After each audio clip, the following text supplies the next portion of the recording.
Gaza में अल Ahli अस्पताल में हुए बम धमाके के बाद से पूरी दुनिया में एक अलग तरह का संदेश गया है।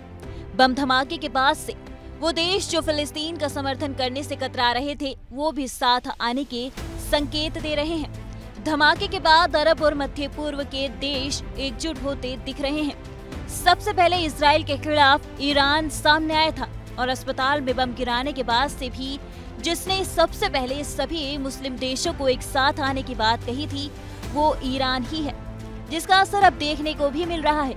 जंग की शुरुआत में संयुक्त अरब अमीरात इजराइल के साथ दिख रहा था, लेकिन अब फिलिस्तीन के साथ खड़ा दिख रहा है। इसके साथ ही इजराइल से सटा देश जॉर्डन गाजा में अस्पताल हमले के लिए इजराइल को दोषी मानता है। उसका मानना है कि उस हमले में इजराइल शामिल था। वहीं बहरीन, मोरक्को और तुर्की ने भी इजराइल के खिलाफ मोर्चा खोल दिया है। बहरीन और मोरक्को ने तो अपने राजदूतों को भी इजराइल से वापस बुला लिया है, जबकि सीरिया और लेबनान ने हमास के सहयोगी के तौर पर बयान दिया है, जिसमें उन्होंने कहा है कि अगर इजराइल गाजा पर हमले जारी रखता है तो उन्हें इसकी भारी कीमत चुकानी होगी।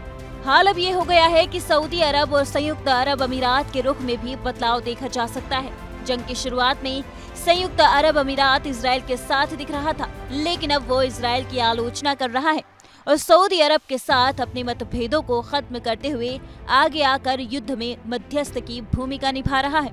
दोनों देशों के समर्थन की एक वजह ये भी है कि उनको डर है कि इजराइल हमास जंग की लपेटें उनकी सीमाओं तक ना पहुंच जाए।